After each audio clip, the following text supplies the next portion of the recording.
Hello all, welcome back again to UPSC diary PYQ club. This is me Vinay और आप मेरे साथ देख रहे हो यूपीएससी के सारे एग्जाम्स का जो भी पीवाईक्यू है उस सारे को डिकोड हम लोग कर रहे हैं, सारे का कंप्लीट एक्सप्लेनेशन दे रहे हैं with pictorial representation of all this answers. ठीक है।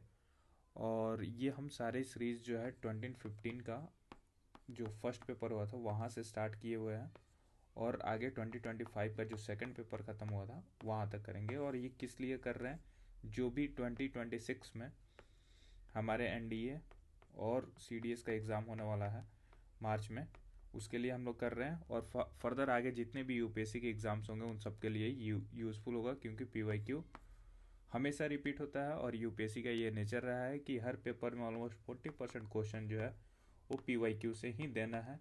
तो आपको पीवाईक्यू काफ़ी यूज़फुल लगेगा। यहाँ पे आज हम लोग डे 4 कंटिन्यू कर रहे हैं। 3 हम लोग वीडियो ऑलरेडी देख कर चुके हैं, आप प्लेलिस्ट में सीक्वेंस को देख सकते हो। ठीक है। आज का जो प्लेलिस्ट है उस जो वीडियो है वो CDS 2016 का जो सेकंड पेपर हुआ था उसके लिए कर रहे हैं। ये ज्योग्राफी का प्लेलिस्ट अभी कंटिन्यू है, इसके बाद से नेक्स्ट सब्जेक्ट वाइज होगा। ठीक है।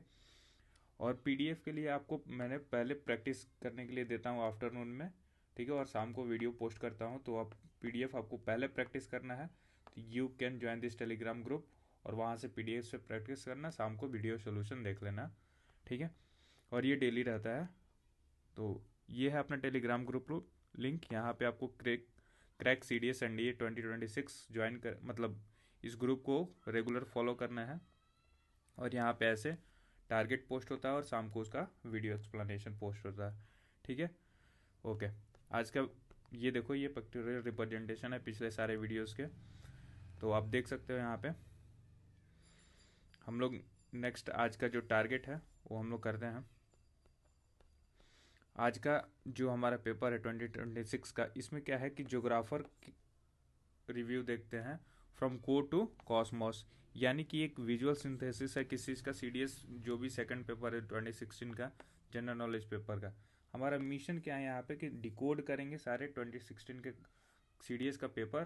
ठीक है। और through the lens of A cartographer, ठीक है, प्रॉपर एक पिक्टोरियल इमेज के थ्रू हम लोग इसको डिकोड करेंगे। हमारी जर्नी क्या रहेगी, पहले फिजिकल रियलाम देखेंगे जिसमें सिस्मोलॉजी पढ़ेंगे, एटमॉस्फेयर के बारे में पढ़ेंगे, सेलेशियल मैकेनिज्म, इससे रिलेटेड क्वेश्चन इसमें आए हुए हैं, इसलिए ये हमारी जर्नी के बारे में बता रहा है। ग्लोबल वाटर जैसे ओशन करंट, स्टेट्स, नेविगेशन से रिलेटेड चीज़ें पढ़ेंगे। इंडियन सब कंटिनेंट के बारे में जैसे रिवर्स और उसके ट्रिब्यूटरीज हो गए। ठीक है। कल्चरल लैंडस्केप क्या है, कोऑर्डिनेट्स क्या होते हैं। ठीक है। वो चीज़ें हम देखेंगे। इंफ्रास्ट्रक्चर में पावर और इंडस्ट्री एंड लॉजिस्टिक सेक्टर के बारे में भी क्वेश्चन इसमें पूछा हुआ है, तो उसके बारे में हॉलिस्टिकली एक्सप्लेनेशन देखेंगे हम लोग। ठीक है। तो लेट्स स्टार्ट आज का अपना एक्सप्लेनेशन। फिर से हम बोलते हैं CDS एग्ज़ाम 2016 का सेकंड पेपर का ज्योग्राफी सेक्शन जो है, ज्योग्राफी सेक्शन आज कंटिन्यू कर रहे हैं। ठीक है। ये क्वेश्चन है, अगर आपने नहीं किया है वहाँ से पीडीएफ से, तो यहाँ पे पॉज करके आंसर देना और फिर यहाँ पे सॉल्यूशन देखना। विच of the following is the largest source of electricity in India. India में जो है लार्जेस्ट सोर्स क्या है इलेक्ट्रिसिटी का, वो आपको बताना है। एक second. Okay. Largest source of electricity कौन सा है हमारा इन इंडिया? क्या ये हाइड्रो पावर प्लांट्स है, क्या ये न्यूक्लियर पावर प्लांट्स है, क्या वो थर्मल है, या फिर विंड एनर्जी है? तो जो हाईएस्ट या largest source of electricity in India है वो थर्मल है। और थर्मल पता ही है किस चीज़ को कंसिस्ट करता है, विदाउट कोल उसका काम नहीं चलता है। ठीक है। तो कोल यहाँ पे है और इसीलिए CO2 इमिशन बहुत ज़्यादा होता है, आपको पता है ग्लोबल वार्मिंग का मेजर कॉजेटर है ये। ठीक है। थर्मल पावर प्लांट, तो थर्मल पावर प्लांट जो है वो लार्जेस्ट सोर्स ऑफ इलेक्ट्रिसिटी है इन इंडिया। इसमें और डिटेल क्या देखते हैं, ये अपना एक्सप्लेनेशन रहा। बट इसमें फर्दर एड ऑन क्या है कि हाइड्रो पावर प्लांट ये कितने परसेंटेज कितने परसेंट होता है हाइड्रो पावर प्लांट, यानी कि वाटर से। हम लोग वाटर से 22% ऑफ टोटल एनर्जी का, इंडिया का एनर्जी जो जनरेट करते हैं इलेक्ट्रिसिटी से, वो 22% है। न्यूक्लियर पावर प्लांट से अभी भी हमारा 2% ही है। और जो थर्मल पावर प्लांट है उससे कितना परसेंट ऑफ इंडिया का जो इलेक्ट्रिसिटी है वो जनरेट करते हैं, वो 65% है। ठीक है। तो ये हमारा परसेंटेज है, समवॉट याद रखना होगा तो कर सकते हो आप। ठीक है।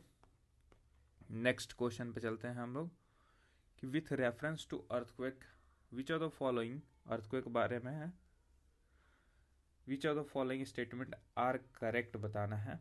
ठीक है, 4 ऑप्शन है अपने पास। Earthquake largely occur along the converging plate boundaries। ठीक है, point of origin of earthquake in lithosphere is known as focus or hypocenter। intensity of earthquake decreases with distance from the epicenter। epicenter of the earthquake always remains over continent only। इस statement में देखो यहाँ पे कि earthquake largely occur along the converging plate boundaries, यहाँ पे ध्यान रखना कि ये converging plate boundaries है, यानी कि एक प्लेट ये है इधर से और दूसरा प्लेट बी है, और ऐसे जो कन्वर्ज होकर प्लेट बाउंड्रीज बने हुए हैं यहाँ पे अर्थक्वेक होता है। तो जब भी एक प्लेट दूसरे प्लेट के अंदर जाएगा, ठीक है, या फिर अपर उठेगा तो एक दूसरे से कोलाइड करेगा तो क्या होगा, उसमें शेकिंग होगा, और यहीं पे कन्वर्जिंग प्लेट बाउंड्रीज के ही पास में अर्थक्वेक होता है। ये स्टेटमेंट बिल्कुल सही बात है। ठीक है, the point of origin of earthquake in lithosphere, earth के अंदर भी लिथोस्फेयर होता है, इज नॉन एज फोकस और हाइपोसेंटर, यानी कि जहाँ से ओरिजिन होता है अर्थक्वेक का, इस बात को समझना, ओरिजिन जहाँ से होता है उसको हाइपोसेंटर या फोकस कहते हैं बिल्कुल। और जो जैसे यहाँ पे एग्जांपल देखो, ये जो है ग्राउंड में है और यहाँ पे क्या हो रहा है कि ये कोलिजन हो रहा है। जब कोलिजन हुआ तो ये हमारा इनसाइड अर्थ, ये फोकस बोलते हैं या उसको हाइपोसेंटर बोलते हैं। यही चीज़ जब सरफेस पे हमें देखना होगा, सरफेस से देखना होगा कि किस कहाँ से हो रहा है, तो उसको एपी सेंटर बोलते हैं हम लोग। ठीक है, तो सेकंड स्टेटमेंट भी ठीक है अपना, यानी कि 1 और 2 दोनों सही है। फिर इंटेंसिटी ऑफ अर्थक्वेक डिक्रीज करता है when the distance from the AP centre with the distance from the AP centre, यानी कह रहे कि ये एपी सेंटर है, इससे जैसे जैसे हम लोग बढ़ते जाएंगे आगे, यहाँ से जो इंटेंसिटी है अर्थक्वेक का वो घटते जाता है। बिल्कुल बात सही है। ठीक है, AP centre of the earthquake always remains over continent only, क्या वो सिर्फ कंटिनेंट पे ही रहता है? ये बात गलत है, सिर्फ कंटिनेंट तक नहीं लिमिट है। तो आंसर क्या हो गया? 1 2 3, B is the right answer. ठीक है,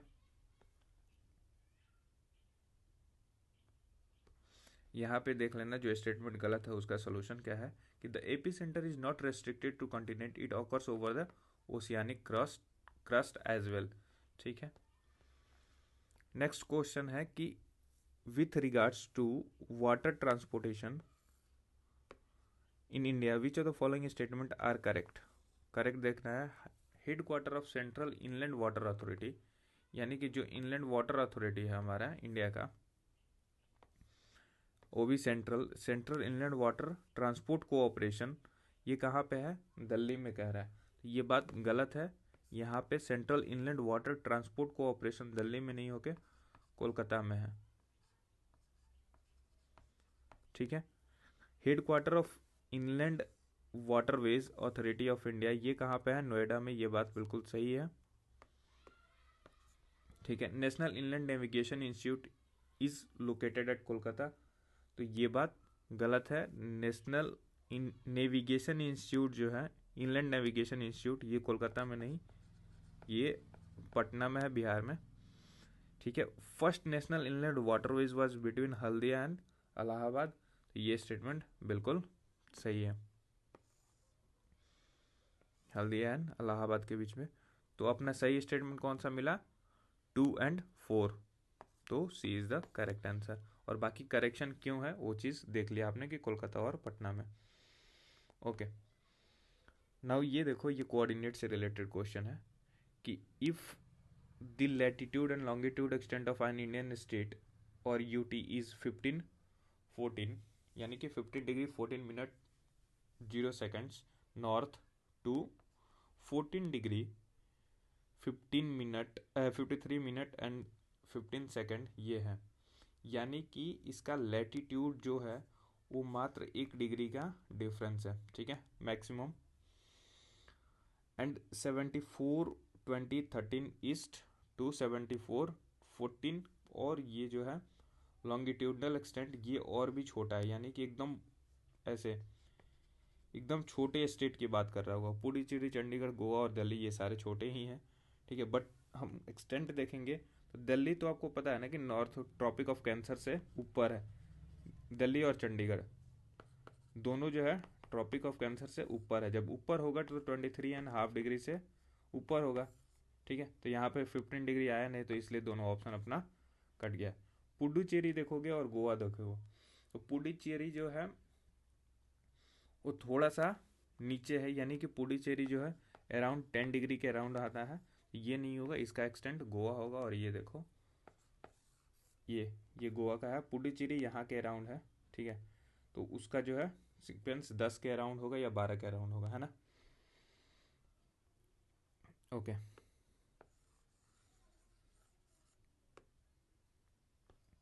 नेक्स्ट 32 नंबर देखते हैं कि रेलवे जोन और हेडक्वार्टर। देखो रेलवे जोन और हेडक्वार्टर क्वेश्चन जो है हर साल एक बार पूछता है, तो इसको देखना है आप रेगुलरली, प्रॉपर मतलब इसको करके जाना, आई मीन। अब यहाँ पे डायरेक्ट हम आंसर देखते हैं कि नॉर्थ ईस्टर्न रेलवे जो है ये गोरखपुर में है, तो इसका आंसर 4 हो जाएगा। ईस्ट सेंट्रल रेलवे जो है वो कहाँ पे है, वो हाजीपुर में है, बिहार में, जो कि तो ये ईस्ट सेंट्रल रेलवे का headquarter Hajipur. South eastern central railway का जो हेड क्वार्टर है, क्या कह रहा है, south east central, east central कह रहा है, तो ईस्ट सेंट्रल का बिलासपुर, और ये तेलंगाना में है, छत्तीसगढ़, सॉरी छत्तीसगढ़ में है, ठीक है। तो ये हो गया। और साउथ ईस्टर्न रेलवे जो है वो कहाँ है, कोलकाता में है। तो इसका ऑप्शन ये, यानी कि 4-3-2-1, और ये अपना आंसर हो गया, है ना। इसको याद ही करना है, इसमें क्या ही कंसेप्ट है जिसको समझाया जाए। Which are the following statement concerning atmosphere of the earth are correct. कह रहे कि देखो एटमोसफेयर से रिलेटेड हर साल एक क्वेश्चन पूछ रहा है। अभी तक मैंने 4 वीडियो बनाए हैं और चारों वीडियो में एटमोसफेयर से रिलेटेड क्वेश्चन आए हुए हैं, तो आपको ये मस्ट है करके जाने के लिए, ठीक है। अब बाकी आपकी मर्जी है कि कितना आप कर रहे हो, बट कर जाना चाहिए। ये देखो क्वेश्चन क्या है कि in stratosphere temperature increases with altitude. Okay, strato में क्या कह रहा है, इंक्रीज कह रहा है। मीजो में क्या कह रहा है कि टेम्परेचर डिक्रीज कर रहा है अल्टीट्यूड के साथ। और जो लोएस्ट टेम्परेचर है off the atmosphere is recorded in the upper part of mesosphere, ये भी देखते हैं। ट्रोपोपॉसिजन आइसोथर्मल जोन। अब क्या हो गया इसका, 4 ही ऑप्शन क्यों दिखा रहा है, अच्छा एक ऑप्शन और होगा आई गेस, ठीक है, जिसमें कि यहाँ पे डी ऑप्शन भी है, 1, 2, 3 और 4, ठीक है। तो ये देखो एक ट्रिक मैं बताता हूँ आपको, जो भी एटमोसफेयर का लेयर है ना उसमें आप दीदी याद कर लेना, नीचे से ऊपर, यानी कि जो ट्रोपोस्फेयर में है यहाँ से ऊपर जाओगे आप तो टेम्परेचर जो है घटता है। और स्ट्रेटोस्फेयर और थर्मोस्फेयर के बीच में एक लेयर होता है जिसको कहा जाता है ट्रोपोपॉस, और ये आइसोथर्मल जोन होता है, और ये हमेशा कांस्टेंट ही रहता है। तो इस चीज़ का ध्यान रखना, ठीक है। तो यानी कि ट्रोपोपॉस वाला तो स्टेटमेंट बिल्कुल सही है कि ये आइसोथर्मल जोन है, ठीक है।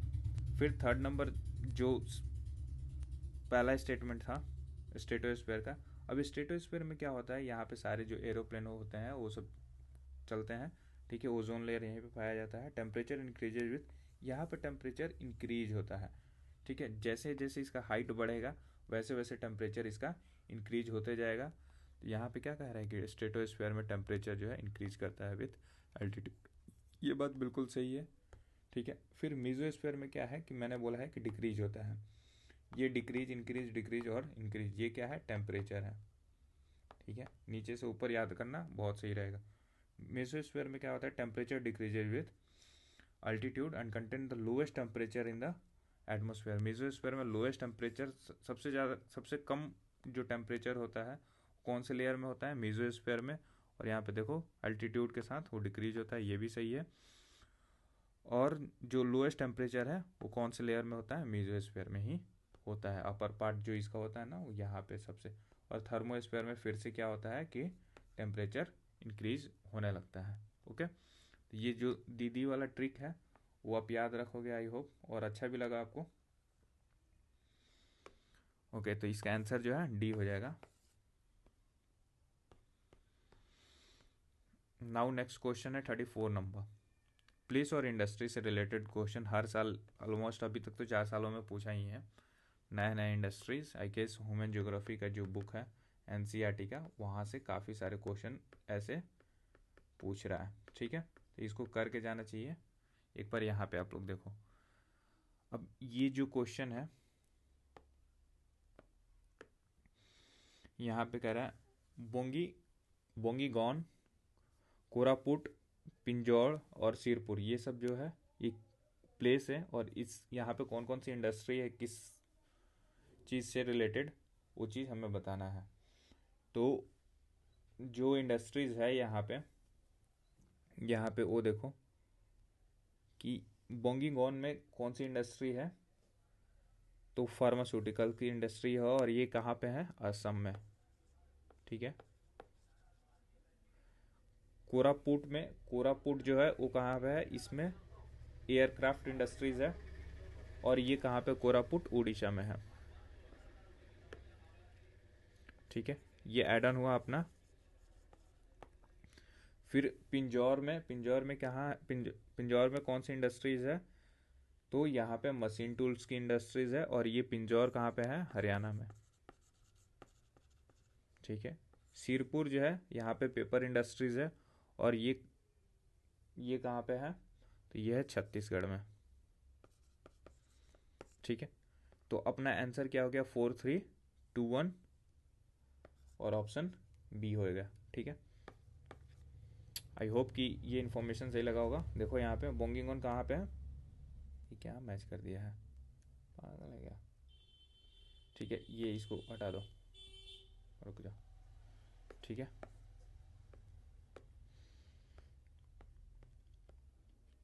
Which of the following is not a tributary of river Ganga. देखो मैंने बताया था पिछले वीडियो में कि पहले इंडस का पूछा है, फिर ब्रह्मपुत्रा का पूछा है, अब गंगा का पूछा है, आगे गोदावरी, नर्मदा, और उसका क्या नाम है, कावेरी, और एक और रिवर है यार उसका। ये सारे का ट्रिब्यूटरीज याद रखना, और ये पूछेगा ही, इवन पूछा भी है। ठीक है, ये समझ में आता है कैसे फ्लो करता है क्वेश्चन का। अब ये कह रहे हैं कि गंगा के ट्रिब्यूटरीज कौन सा नहीं है, तो सोन आपको पता है ये ट्रिब्यूटरीज है, महानंदा ये भी ट्रिब्यूटरीज है, तीस्ता जो है इसकी ट्रिब्यूटरीज नहीं है, और सरदा जो है ये भी गंगा रिवर की ट्रिब्यूटरी है। तीस्ता जो है ट्रिब्यूटरी किसकी है, वो है ब्रह्मपुत्रा की। ठीक है, ब्रह्मपुत्रा रिवर की। और तीस्ता की ट्रिब्यूटरी कौन सी है, वो रंजीत रिवर है। और ये जो क्वेश्चन है रंजीत रिवर वाली, ये यूपीएससी में पूछा हुआ है। ठीक है, यूपीएससी जो सीएससी का एग्जाम होता है ना आईएएस वाला, उसमें ये पूछा हुआ था कि रंजीत जो है ट्रिब्यूटरी, मैच द फॉलोइंग था, तो रंजीत जो है वो तीस्ता रिवर की ट्रिब्यूटरीज है। ठीक है, इसका ओरिजिन हमने देखा था लास्ट वीडियो में कि ये सिक्किम से ओरिजिनेट होके सिक्किम दार्जिलिंग होते हुए वेस्ट बंगाल होते हुए ये बांग्लादेश में, ठीक है, बांग्लादेश में जाके ब्रह्मपुत्रा से मिलती है। ठीक है, नाउ 36 नंबर क्वेश्चन जो है, which of the following pair, ये वही बात है। ठीक है, which of the following pair of lakes is connected to Suez canal. आपको पता होना चाहिए कि सू कैनाल है कहाँ पे, सू कैनाल कहाँ पे है, यूएसए में है। और इसमें कौन से लेक है, ये देखो यूएसए का 5 ग्रेट लेक्स बोलते हैं ना इसको, ग्रेट लेक्स, जहाँ पे सारे इंडस्ट्रियल हब है ऑलमोस्ट, उसका नाम है। अब इसको 5 ग्रेट लेक्स जो है उसको कैसे याद करते हैं, होम्स। और ये होम्स क्या है, ये एच फॉर ह्यूरोन, ठीक है, ओ फॉर ओंट्रियो, और M for Michigan, E for Erie, और एस फॉर सुपीरियर। ठीक है, तो ये अपना होम्स ट्रिक है। और होम्स किसका ट्रिक है, तो 5 ग्रेट लेक्स ऑफ यूएसए। अब हमें बताना है कि सू लेक किसको कनेक्ट करता है। यहाँ पे देखना, लेक सुपीरियर है, लेक मिचिगन, लेक हुरोन है, लेक एरी है, और लेक ओंट्रियो। सू कैनाल जो है सुपीरियर और हुरोन को कनेक्ट करता है। ठीक है, और ये अपना आंसर ये हुआ। ठीक है, याद रखना कि सू कैनाल किसको, सुपीरियर और ह्यूरोन को कनेक्ट करता है। राइट,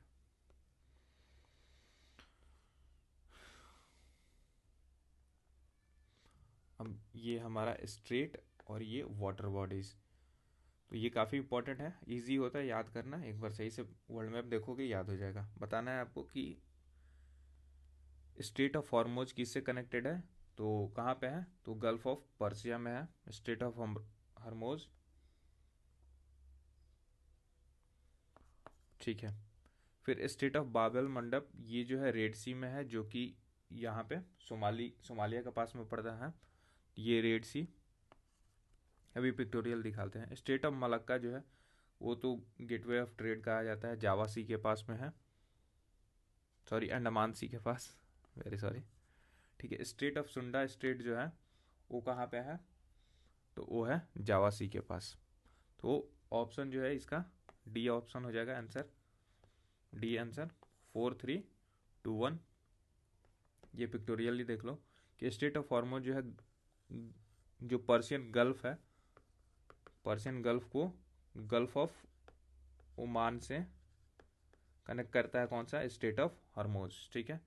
पर्शियन गल्फ को गल्फ ऑफ ओमान से कनेक्ट करता है स्टेट ऑफ हॉर्मोज, ठीक है। यहाँ पर रेड सी को गल्फ ऑफ एडन से कौन सा कनेक्ट करता है, तो स्टेट ऑफ बाबल मंडप।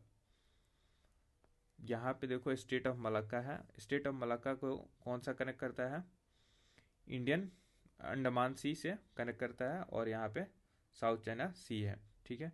तो अंडमान सी को साउथ चाइना सी से कौन कनेक्ट करता है, state of Malacca.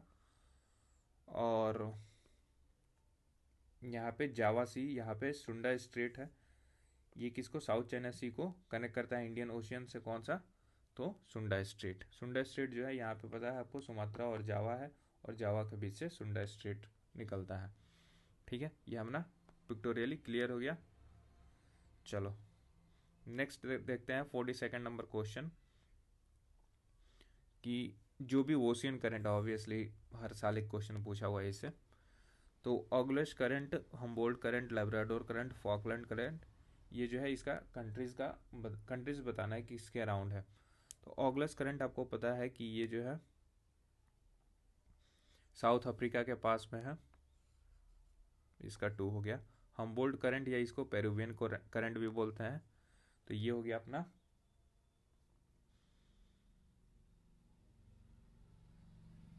Peru current, ठीक है। लेब्राडोर करंट कनाडा के पास में है, और फॉकलैंड करंट अर्जेंटीना के पास में है। ये इसका आंसर क्या हुआ, 4 और 3, 2-1-4-3, यानी कि ऑप्शन बी, ठीक है। अब एक इसमें एड ऑन देखना है, यहाँ पे देख लो पिक्टोरियली में, वो ज़्यादा ईजी होगा। लेब्राडोर करंट जो है वो कोल्ड करंट है, हम्बोल्ट करंट जो है कोल्ड करंट है, फॉकलैंड करंट जो है कोल्ड करंट है, और ऑगलस करंट जो है वार्म करंट है। यहाँ पे मडागास्कर और मोजाम्बिक और साउथ अफ्रीका के बीच में जो है ये क्या आ रहा है, ऑगलस करंट, जो कि वार्म करंट है। फॉकलैंड करंट जो है ये कैसे जा रहा है, साउथ टू नॉर्थ जा रहा है, जो भी टुवर्ड्स इक्वेटर जाएगा ना, है ना, टुवर्ड्स इक्वेटर वो कोल्ड करंट होता है, और जो अवे फ्रॉम इक्वेटर जाता है, लेट से कि ये इक्वेटर है, एग्जांपल ले लो, ये इक्वेटर है, जो इसके साइड में आएगा, चाहे ऊपर से आए या नीचे से आए, ये कोल्ड करंट होते हैं, और जो इससे अवे जाता है वो क्या कैसा है, वो है वार्म करंट, ठीक है। तो याद रखना है, ये याद करने का तरीका है, ठीक है। आई होप कि ये क्लियर हो गई, कोल्ड और वार्म करंट। यहाँ पे देख लो यही चीज़ बताया गया है कि हम्बोल्ट जो है कोल्ड है, लेब्राडोर कोल्ड है, फॉकलैंड कोल्ड है, और ऑगलस वार्म है।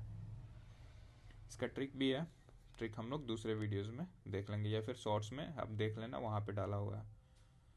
Which are the following fishing bank, यहाँ पे कह रहे हैं कि फिशिंग बैंक जो है located off the coast of United Kingdom. अब ये इससे क्या हुआ कि ये सारे जो फिशिंग बैंक हैं यूनाइटेड किंगडम के आसपास ही लोकेटेड है। कौन सा, Great Fisher Bank, Grand Bank, Dogger Bank, Reed Bank, ठीक है। ऑलमोस्ट आपको वो फॉरेनर नाम भी दिख रहा है, ठीक है। तो ये सब चीज़ें क्लियर होंगी, वहाँ से याद हो जाएगा। अब सेकंड देखो कि ये कौन सा लोकेटेड है off the coast of United Kingdom, तो डॉजर बैंक। डॉजर बैंक जो है नॉर्दर्न सी में है,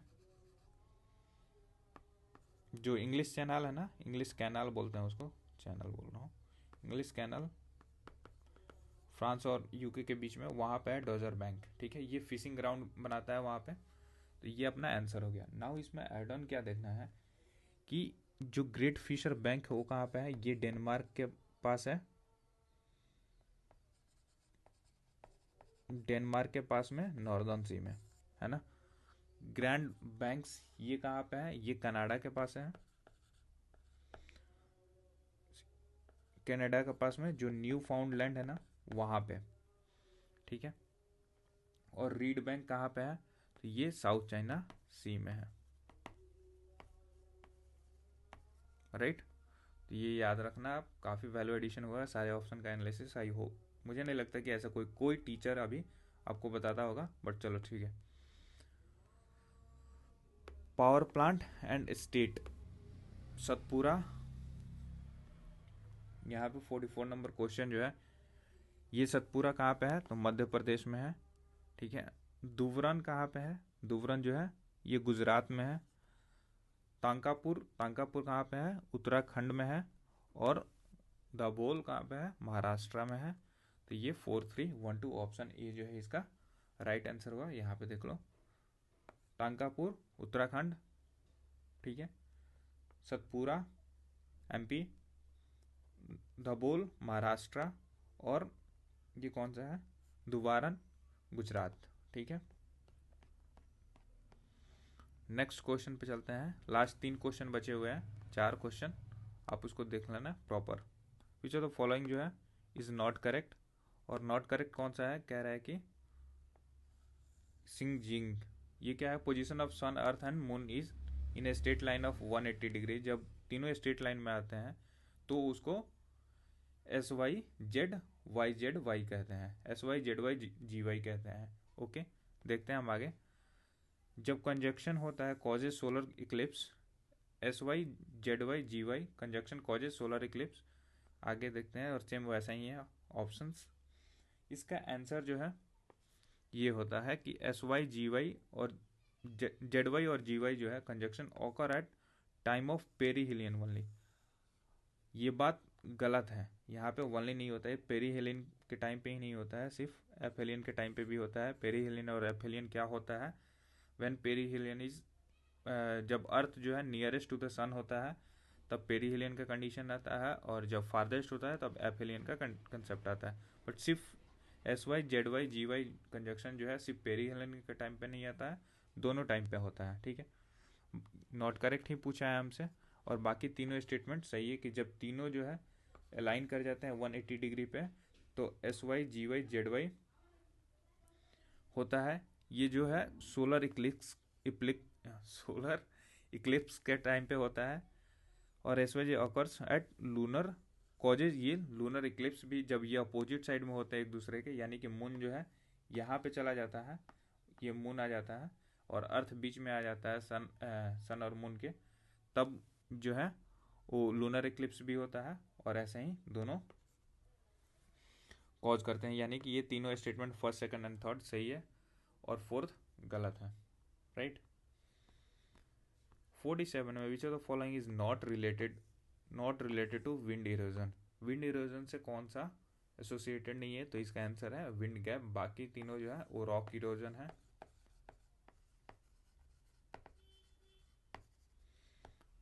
ओके। ये देखो, जूजेन, ड्रेकेंटर, डमसोलिस, ठीक है। ये क्या है correct answer? Wind gap is a river or fluvial features, not a wind erosion feature. ये रॉक इरोजन होता है ड्यू टू विंड, है ना। जबकि विंड गैप जो है ये कौन सा है? ये फ्लूवियल, और इसको बोल सकते हैं वाटर इरोजन, ये इरोजन ड्यू टू वाटर, ये होता है।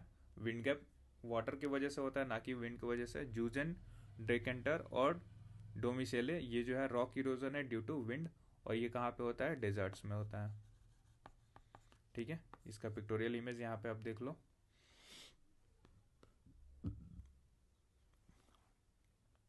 Which of the following is the highest altitude zoo in the world. इसमें आपको 4 ऑप्शन है, बट ये हाईएस्ट अल्टीट्यूड जो है ये पडबांजू नायडू हिमालयन जूलॉजिकल पार्क है, और ये कहाँ पे है? वेस्ट बंगाल में, इंडिया में है। और कहाँ पे? दार्जिलिंग, दार्जिलिंग में है। तो हाईएस्ट जू कहाँ पे है, highest altitude zoo of the world, वो कौन सा है, इसको दार्जिलिंग जू भी बोलते हैं, ये याद रखना। बाकी ये कहाँ पे है, चाइनीज़ माउंटेन जू, ये यूएसए में है। और जो पंडित जीबी पंत हाई अल्टीट्यूड, ये उत्तराखंड में है। और हिमालयन जूलॉजिकल पार्क गंगटोक, ये कहीं रहा है कि सिक्किम में है, ठीक है, गंगटोक से। तो ये अपना वैल्यू एडिशन भी हो गया। नाउ हम लोग ये देख लो, हाईएस्ट अल्टीट्यूड जो है Padmaja Naidu Himalayan Zoological Park, Darjeeling, West Bengal, ठीक है। ये टर्म दिया हुआ कुछ संगम पीरियड का, और उसका बताना है कि एग्जैक्ट मैच क्या हुआ। कुरिंची, पल्लाई, नेटल और मुल्लाई, इनमें से जो इसकी क्या मीनिंग थे, और ये टर्म्स जो है वो संगम पीरियड के टाइम पे है। तो एक्चुअली ये एंशिएंट हिस्ट्री है, बट सम ज्योग्राफिकल मीनिंग था इसका, इसलिए मैंने यहाँ पे रख लिया है। अब देखो कुरिंची जो है, कुरिंची का मतलब होता है माउंटेनस रीजन, है ना। पलाई का मतलब होता है एरिड रीजन, और नेटल का मतलब होता है सीसोर, और मुल्लई का मतलब होता है पास्टोरल रीजन। इसका आंसर जो है सी होगा। आई होप कि ये सारे इन्फॉर्मेशन आपको सही लगे होंगे। आज का यहीं पे सेशन ख़त्म करते हैं, ठीक है। आज का सेशन कैसा लगा, do let me know in the comment section, ठीक है। और इम्प्रूवमेंट क्या चाहिए वो मुझे बताना। नेक्स्ट वीडियो हम लोग 2017 का लेकर आएंगे। आपको इतना हॉलिस्टिक एक्सप्लेनेशन चाहिए या फिर जस्ट आंसर चाहिए, do let me know in the comment section, ठीक है। क्योंकि फॉलो अप नहीं कर रहे हो आप लोग वीडियो को कंप्लीट, तो इसलिए मैं ये पूछ रहा हूँ। तो कमेंट में बताना आपको। CDS 2017 का हम लोग नेक्स्ट वीडियो में देखेंगे, अगर आपका कमेंट रिस्पॉन्सिव रहा तो, ठीक है। Till then take care, bye bye.